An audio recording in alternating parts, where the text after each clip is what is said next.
നമസ്കാരം. എന്തുകൊണ്ട് കുട്ടികൾ പഠിക്കുന്നില്ല? പല രക്ഷിതാക്കളും പറയുന്ന കാര്യമാണ് മക്കൾ പഠിക്കാൻ വേണ്ടി ഇരിക്കുന്നില്ല. അപ്പോൾ എന്തുകൊണ്ടാണ് കുട്ടികൾ പഠിക്കുന്നില്ല? കുട്ടികൾ പഠിക്കാത്തതിൻ്റെ കാരണം അവർക്ക് പഠിക്കാനുള്ള കഴിവില്ലാണ്ടല്ല, അതിനുള്ള സാഹചര്യം ഇല്ലാണ്ടല്ല, ശക്തമായ മോട്ടിവേഷൻ ഇല്ലാത്തതാണ്. അപ്പോൾ കുട്ടികൾ പഠിക്കാനായിട്ട് കൃത്യമായുള്ള മോട്ടിവേഷൻ വേണം. അതായത് പഠനം എന്ന് പറഞ്ഞാൽ ഒരു മെക്കാനിക്കൽ പ്രോസസ്സല്ല, അത് സൈക്കോളജിക്കൽ പ്രോസസ്സാണ്.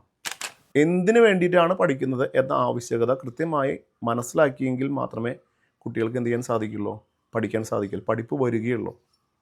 ഇപ്പോൾ ലോകത്തിൽ ഏറ്റവും വേഗത്തിൽ ഓടുന്ന മൃഗമാണ് ചീറ്റ.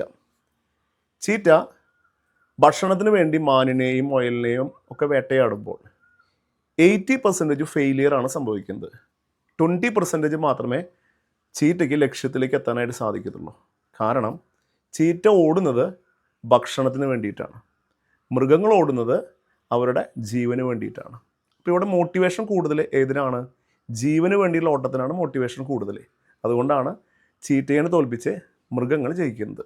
അപ്പോൾ കൃത്യമായ മോട്ടിവേഷൻ നമുക്കുണ്ടെങ്കിൽ നമുക്ക് കുട്ടികൾക്ക് പഠിക്കാൻ അവസരങ്ങൾ വരികയും, കൃത്യമായ മോട്ടിവേഷൻ ഉണ്ടെങ്കിൽ കുട്ടികൾ നിർബന്ധമായും പഠിക്കാനിരിക്കുകയും അവർക്ക് അതിൽ ഫോക്കസ് കിട്ടുകയും ചെയ്യും. പല കുട്ടികളും പറയുന്നൊരു കാര്യമാണ് ഫോക്കസ് കിട്ടുന്നില്ല എന്ന കാര്യം.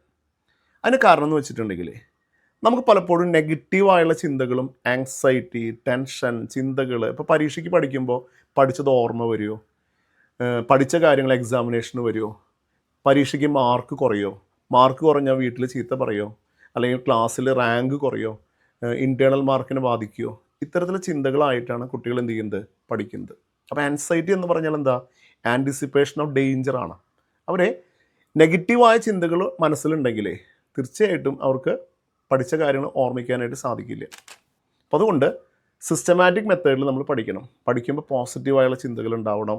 നമുക്ക് എങ്ങനെ പഠിക്കണം, നമുക്ക് പഠിച്ചാലുള്ള ഗുണങ്ങൾ, പഠിച്ച കാര്യങ്ങൾ പരീക്ഷയ്ക്ക് വരുമെന്നും നന്നായി എക്സാമിനേഷൻ എഴുതാൻ സാധിക്കുമെന്നും എക്സാം കഴിഞ്ഞിട്ടുണ്ടെങ്കിൽ അതിനനുസരിച്ചുള്ള ഗ്രേഡ് കിട്ടുമെന്നും ഒരു പോസിറ്റീവായുള്ള ചിന്ത.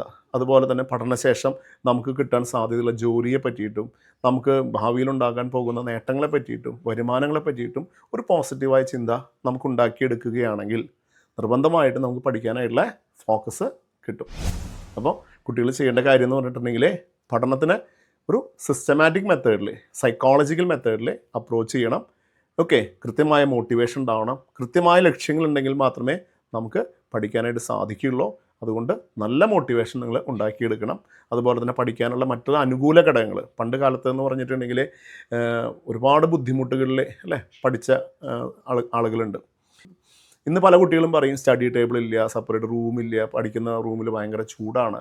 ഇതൊക്കെ എക്സ്ക്യൂസസ് മാത്രമാണ്.